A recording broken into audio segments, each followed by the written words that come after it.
La Bible dit qu'il est doux et agréable pour des frères de demeurer ensemble. C'est là qu'il déverse sa bénédiction en abondance.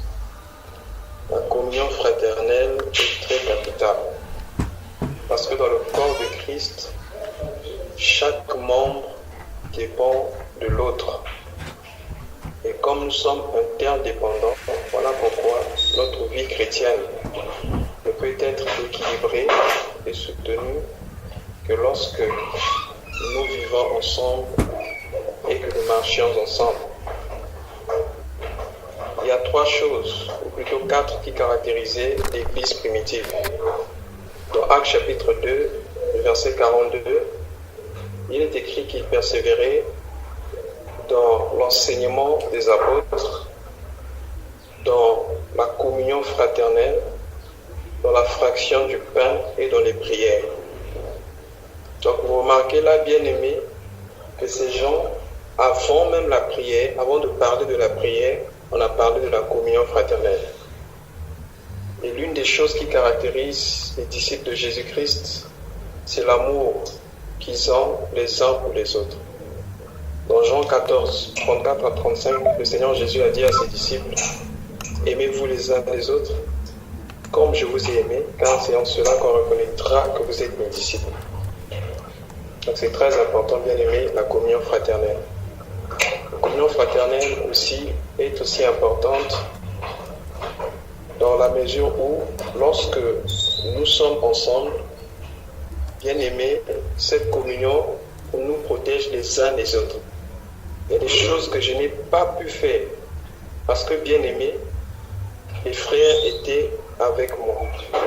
Donc nous comprenons que, au-delà d'une communion spirituelle, la présence physique aussi des frères bien-aimés attire l'attention, attire notre attention.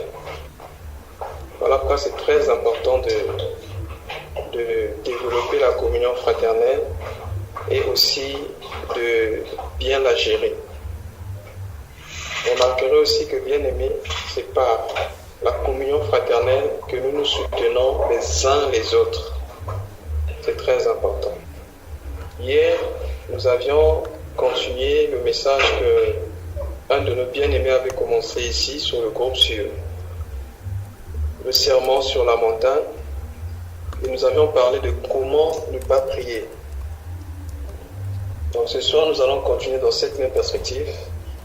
Nous parlons de comment ne pas prier. Nous allons lire notre passage de base dans l'Évangile selon Matthieu. Nous lisons donc dans Matthieu chapitre 6, du verset 5 au verset 7. Voici ce qui est écrit. Lorsque vous priez, ne soyez pas comme les hypocrites qui aiment à prier debout dans les synagogues et au coin des rues, pour se montrer aux hommes.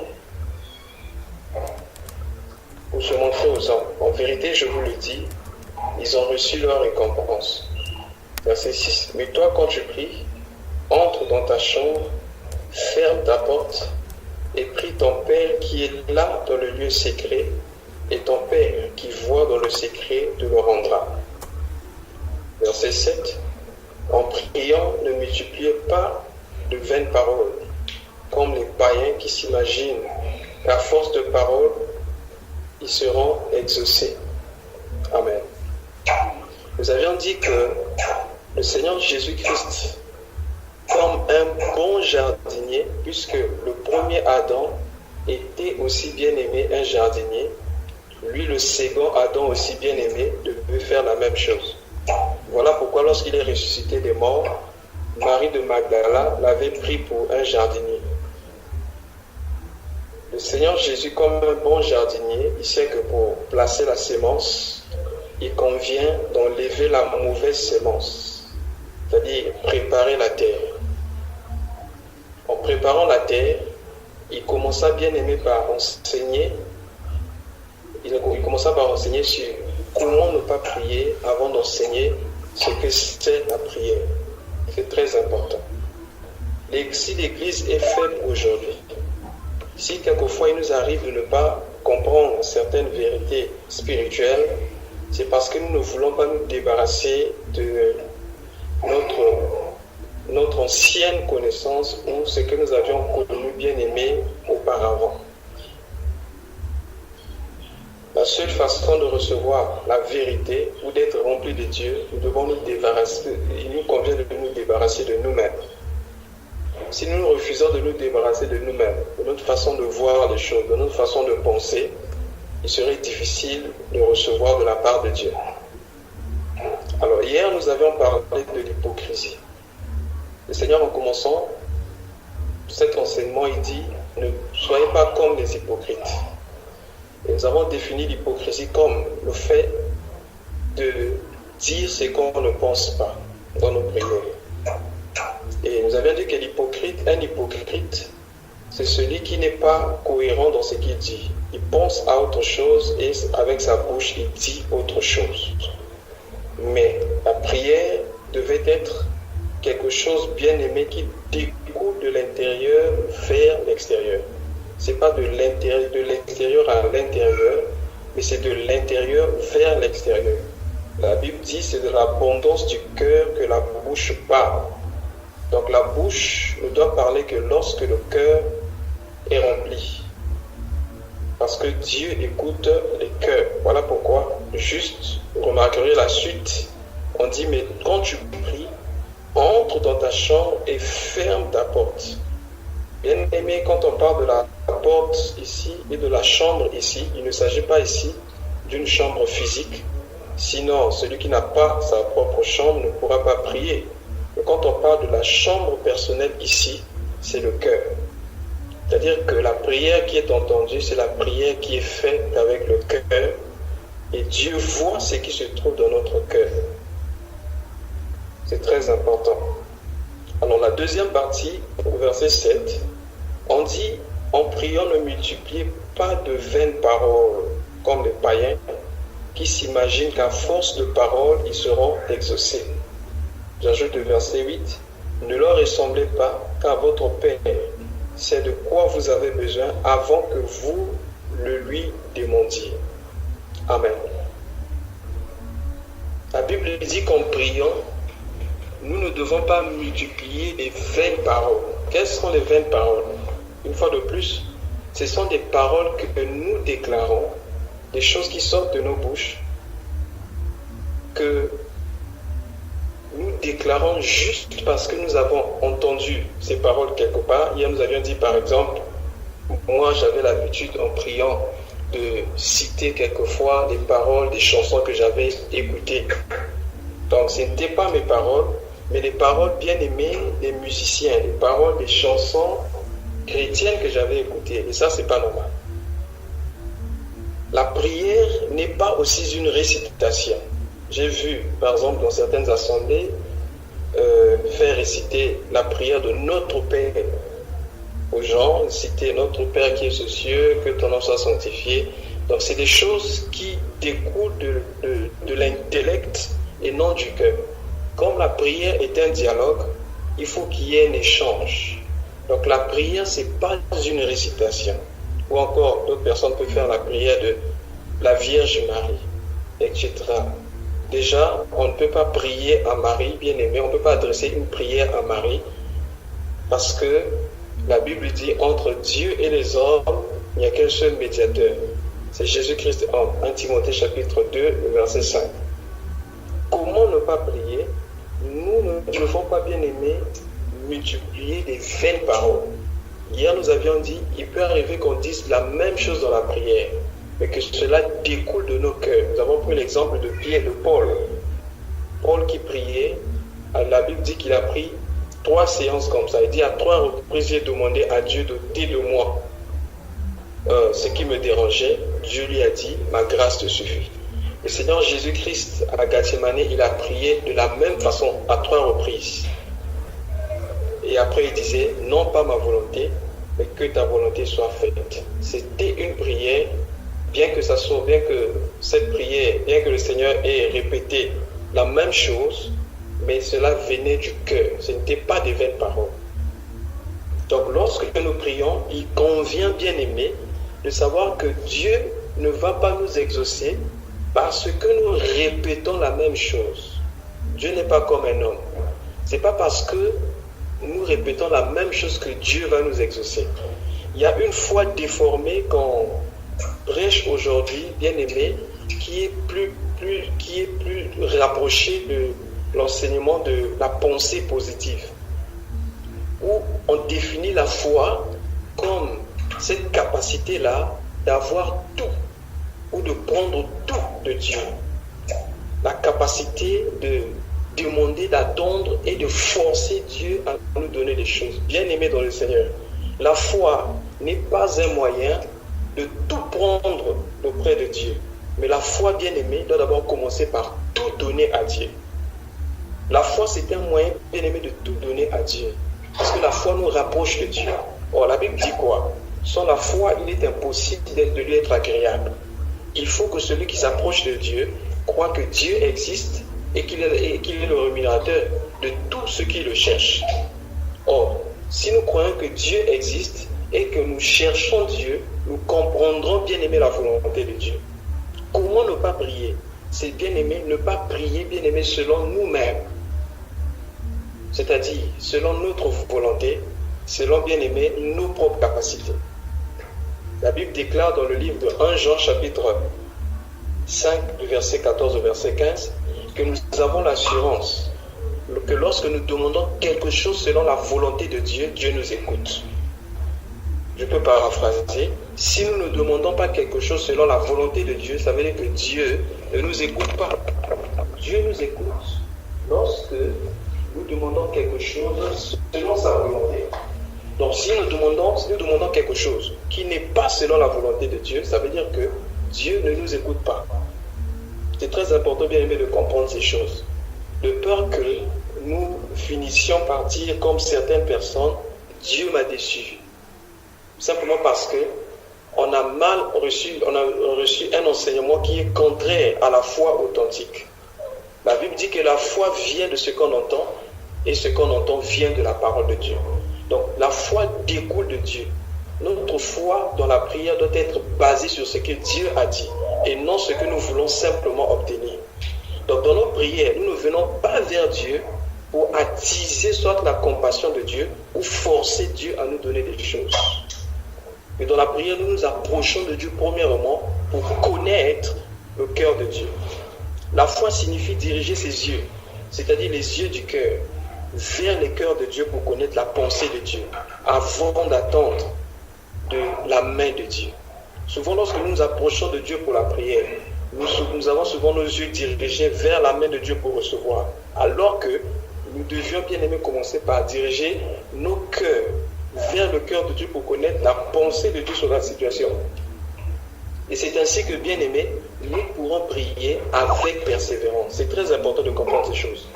Vous savez, si Élie a persévéré en envoyant 7 fois son serviteur pour voir s'il y avait quelque chose, c'est parce qu'Élie avait déjà écouté la voix de Dieu. Nous disons dans 1 Roi chapitre 18, Dieu avait dit à Élie qu'il devait faire descendre la pluie. Comme Dieu avait déjà dit à Élie qu'il devait faire descendre la pluie, alors Élie, connaissant la volonté de Dieu, il est parti, bien aimé, sur la montagne pour prier. Comme il connaissait la volonté de Dieu sur quelque chose, Élie avait l'assurance que Dieu devait lui accorder cela. C'est très important. Donc, ce n'est pas parce que nous prions beaucoup, bien nous disons, Seigneur, donne-moi cette chose, donne-moi cette chose, donne-moi cette chose, que Dieu va nous la donner. Mais c'est lorsque nous connaissons la pensée de Dieu sur la chose que, bien aimé, nous aurons l'assurance que Dieu va nous accorder cette chose et, bien aimé, notre foi ne sera pas erronée. Parce qu'il peut arriver que nous demandions quelque chose qui n'est pas selon la volonté de Dieu. Et généralement, lorsque nous nous approchons de Dieu pour demander quelque chose, Dieu nous répond de 3 manières. La première manière, c'est « je te le donne ». C'est ma volonté, prends. La deuxième, je vais te le donner, mais il n'est pas encore temps. Je vais te la donner, mais il n'est pas encore temps. La troisième manière, non, je ne te la donne pas. Ce n'est pas bien pour toi. Mais si, par exemple, lorsque nous demandons quelque chose auprès de Dieu, que cette chose ne soit pas la volonté de Dieu, et que cette chose ne soit pas la volonté de Dieu. Nous continuons à persévérer dans la prière, bien-aimés, nous perdons simplement notre temps. Quand l'apôtre Paul a su que la grâce de Dieu lui suffisait, l'apôtre Paul s'est su, après cette troisième fois où il avait demandé à Dieu, dans 2 Corinthiens chapitre 9, bien-aimé, l'apôtre Paul savait que la volonté de Dieu était qu'il reste comme ça. Et l'apôtre Paul a cessé, bien-aimé, de prier de cette manière. Donc, il ne s'agit pas, bien-aimé, de multiplier les paroles, il s'agit là, bien-aimé, de connaître d'abord la pensée de Dieu. Comment ne pas prier? Nous ne devons pas prier selon notre propre volonté, selon nos propres désirs. Il y a des choses naturelles que nous pouvons demander à Dieu. Nous pouvons penser que cela est la volonté de Dieu d'obtenir ces choses. C'est bien de demander ces choses, mais aussi, tout en demandant ces choses, prions pour demander à Dieu, si vraiment c'est sa volonté, que nous puissions avoir, bien aimé, ces choses. C'est très important, bien aimé. Parce que quelquefois, ce que nous pouvons penser, ce sur quoi nous pouvons penser, à ce à quoi nous pouvons penser, que ce soit la volonté de Dieu, peut ne pas être la volonté de Dieu. Vous savez, ce jour-là, lorsque le Seigneur Jésus avait commencé à parler de sa mort aux disciples, quand Pierre lui dit « à Dieu cela ne tienne », puisque le Seigneur Jésus parlait des souffrances, Pierre croyait que la volonté de Dieu était que le Seigneur Jésus ne souffre pas. Mais bien aimé, cette pensée ne venait pas de Dieu. Vous vous rappelez dans Matthieu chapitre 12, quand il a dit, je crois que c'est dans Matthieu chapitre 16, je crois, quand il a dit à Pierre, arrière de moi Satan. Et il dit, tes pensées ne sont que les pensées des hommes. Tes pensées ne viennent pas de Dieu. Donc voilà pourquoi il est important, bien aimé, en priant, de chercher à connaître quelle est la pensée de Dieu. Et c'est alors que nous allons prier avec foi. Comment, bien aimé, ne pas prier? Il nous convient, bien aimé, dans nos prières, de ne pas chercher à satisfaire simplement nos propres désirs. Jacques nous parle de cela, bien aimé, dans Jacques chapitre 4. Jacques dit, si vous demandez et vous ne recevez pas, nous allons prendre Jacques chapitre 4, on peut commencer à partir du verset 2 jusqu'au verset 4. Il est écrit ceci. Bon, on peut commencer à partir du verset 1er, Jacques chapitre 4, verset 1er, verset 4. D'où viennent les luttes et d'où viennent les querelles parmi vous, sinon de vos passions qui guerroient dans vos membres. Vous convoitez et vous ne possédez pas. Vous êtes meurtriers et envieux. Sans rien pouvoir obtenir, vous avez des querelles et des luttes. Et vous ne possédez pas parce que vous ne demandez pas. Vous demandez et vous ne recevez pas parce que vous demandez mal, afin de tout dépenser pour vos passions. Dans la version du second dit, pour satisfaire vos propres désirs. Verset 4. Adultère. Ne savez-vous pas que l'amour du monde est inimitié contre Dieu? Celui donc qui veut être ami du monde sera ennemi de Dieu. Bien-aimés, qu'est-ce que nous remarquons ici? La Bible dit, si nous ne recevons pas, c'est parce que nous ne demandons pas. Donc, il est très important que nous soyons aussi précis dans nos prières. Dans nos prières, nous devons être précis. Quelquefois, nous ne recevons pas parce que nous ne sommes pas précis dans nos prières.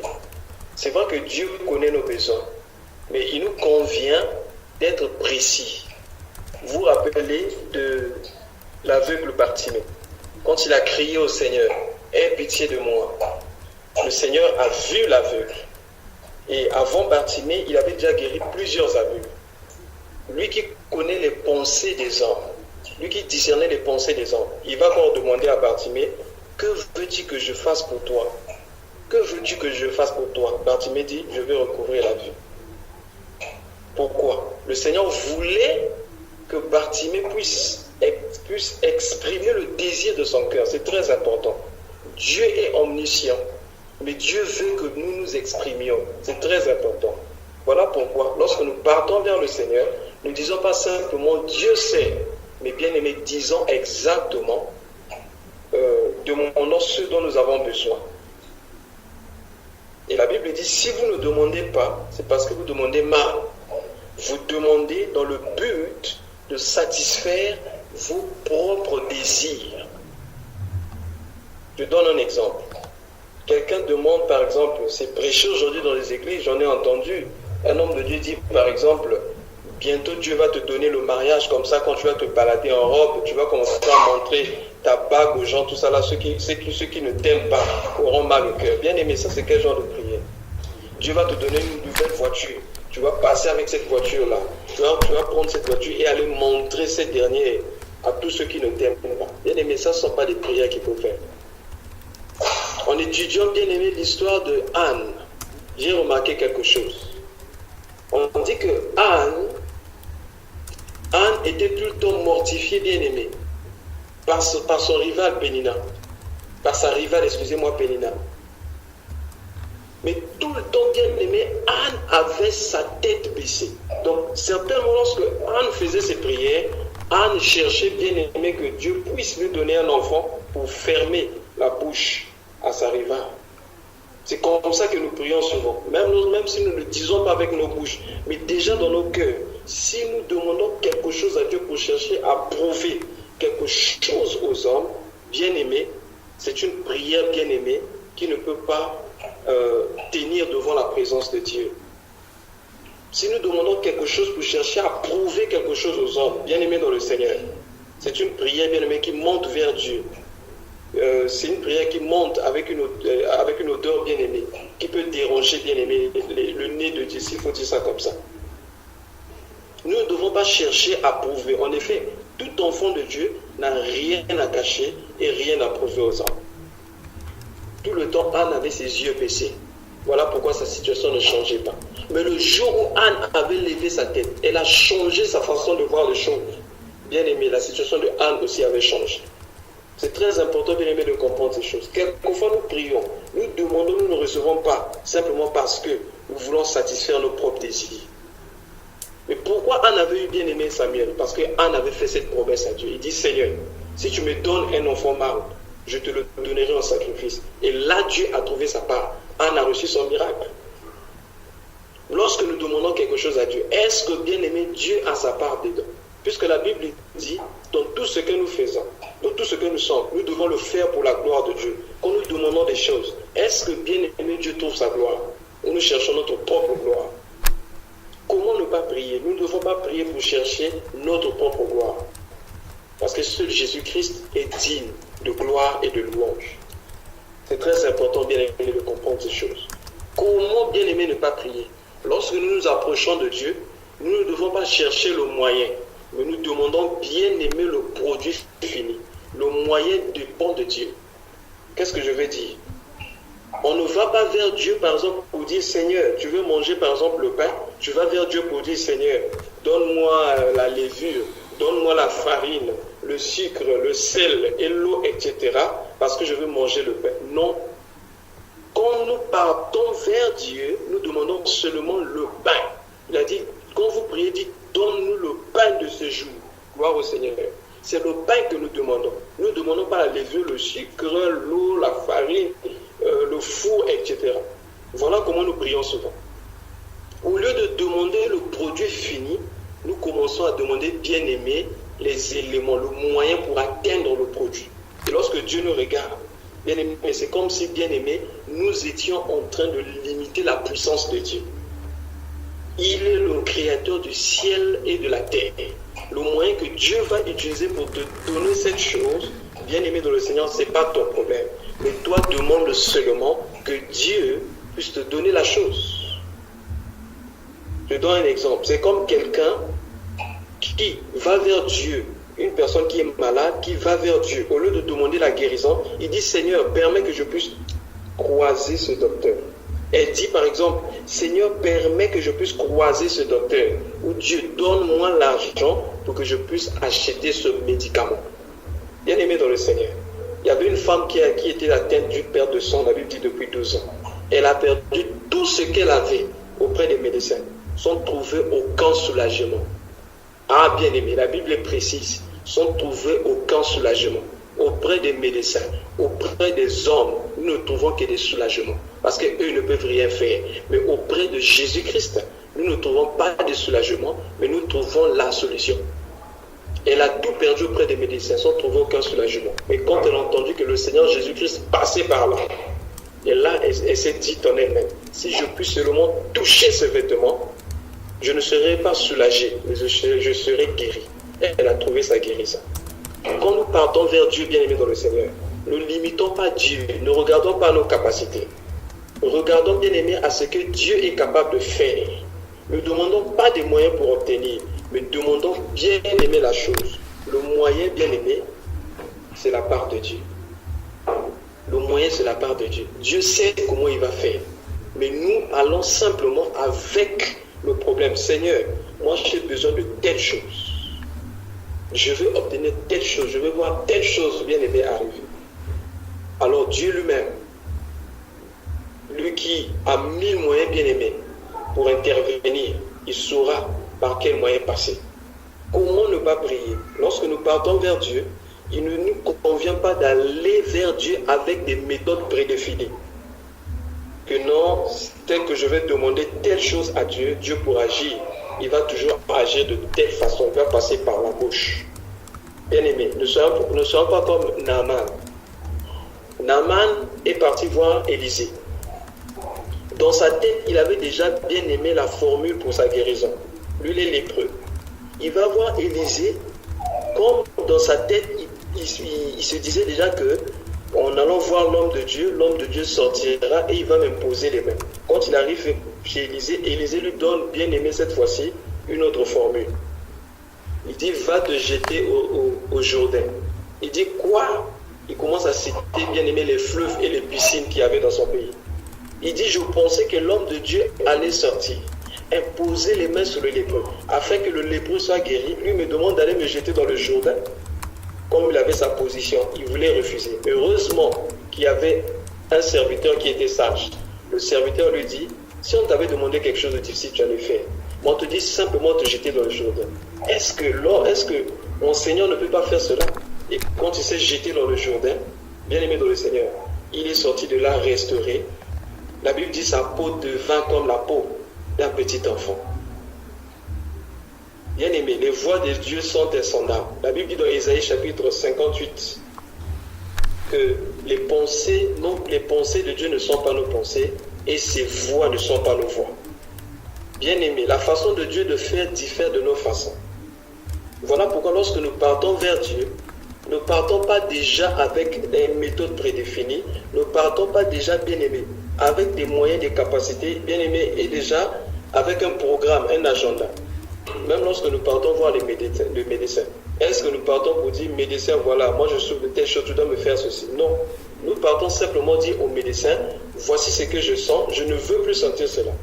Mais non, le médecin, avec sa connaissance qu'il a bien aimé sur les choses, sur la santé, il te dira, comme tu souffres de telle chose, voici ce que je vais te donner afin que ton problème soit restauré, afin que tu sois guéri, afin que tu sois soulagé, puisque nous parlons de médecins naturels. Bien aimé dans le Seigneur, c'est à ça que Dieu nous appelle. Donc, lorsque nous prions, n'allons pas déjà avec des méthodes prédéfinies, mais allons à Dieu avec, bien aimé, un cœur ouvert, tout en s'attendant, bien aimé, à la puissance de Dieu. Recommandons-nous à Dieu. La Bible dit, recommande ton sort à l'Éternel, mets en lui ta confiance et il agira. Ne cherche pas le moyen, mais toi cherche simplement ce que tu désires, tu veux que Dieu fasse. Ça peut être quelque chose de spirituel, ça peut être quelque chose de physique, mais toi dis seulement ce que toi tu veux. Vous savez, le centenaire romain avait compris quelque chose. Même le Seigneur Jésus était frappé de sa foi.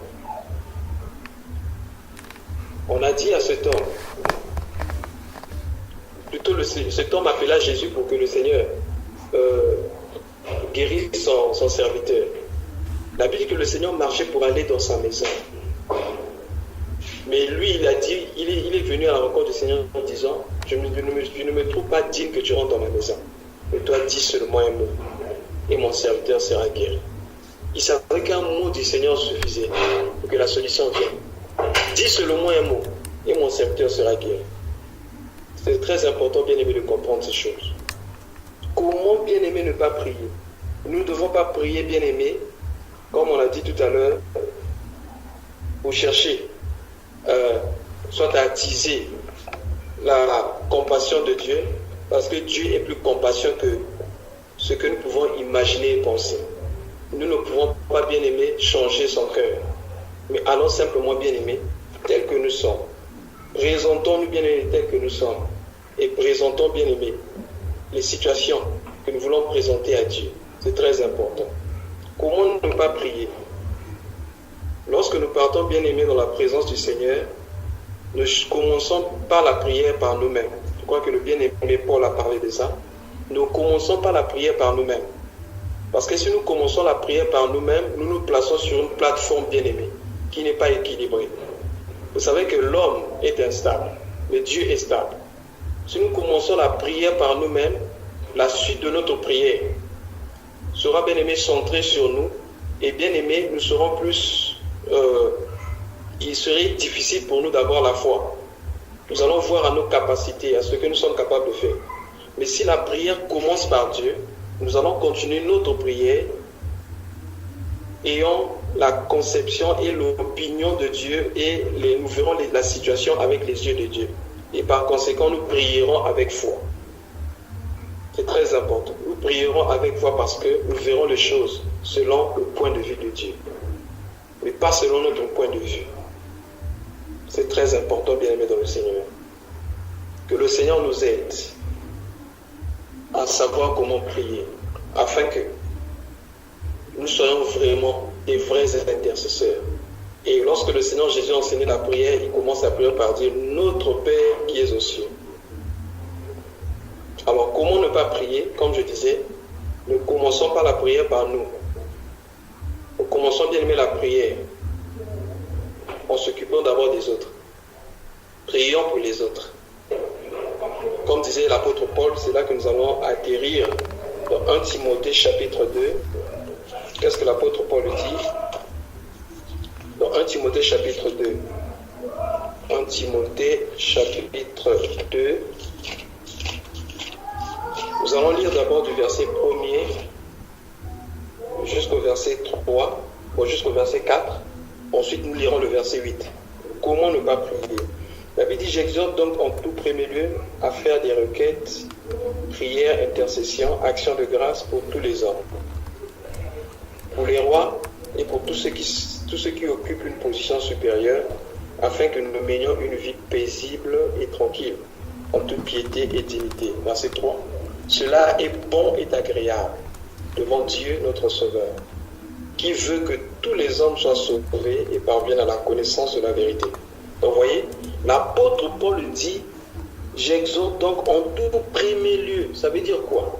Lorsque vous vous retrouvez pour la prière, ne commencez pas par vous. Je crois que l'une des choses qui entraîne la faiblesse de l'Église, bien aimé, c'est parce que l'intérêt personnel prime sur l'intérêt bien aimé de la multitude. L'apôtre Paul a dit prier pour les saints. Mais j'ai vu souvent les églises, lorsque les hommes se retrouvent, on prie seulement, on va prier pour notre assemblée, notre famille, notre maison, c'est seulement le nôtre, le moi. Nous devons prier que Dieu puisse élargir nos cœurs, afin que nous sachions bien aimer, prier bien aimé pour les autres, prier pour les autorités, prier pour ceux qui sont les dignité. Et l'apôtre Paul dit, je vous exhorte en premier lieu, c'est-à-dire que lorsque vous vous retrouvez, s'il faut commencer la prière, commencez d'abord par là. Bien aimé, ce que je dis là me concerne. Ça fait longtemps, bien aimé, que j'ai commencé la prière en priant pour les autorités. Je crois que cette parole, la parole de ce soir me concerne. Je dois commencer la prière par prier en commençant par prier pour les autorités. Et si je finis avec les autorités, je prie pour les autres avant d'atteindre mes problèmes. Ensuite, comment ne pas prier? Verset 8. 1 Timothée 2, verset 8. Je veux donc que les hommes prient en tout lieu, en élevant les mains pures, sans colère ni contestation. C'est très important. Comment ne pas prier? Nous ne devons pas prier avec colère. Parce que le plus important lorsque nous nous approchons de Dieu, ce n'est pas ce que nous disons à Dieu, mais c'est d'abord ce que nous sommes devant Dieu. Si notre vie n'est pas réglée devant Dieu, notre prière sera une abomination aux yeux de Dieu.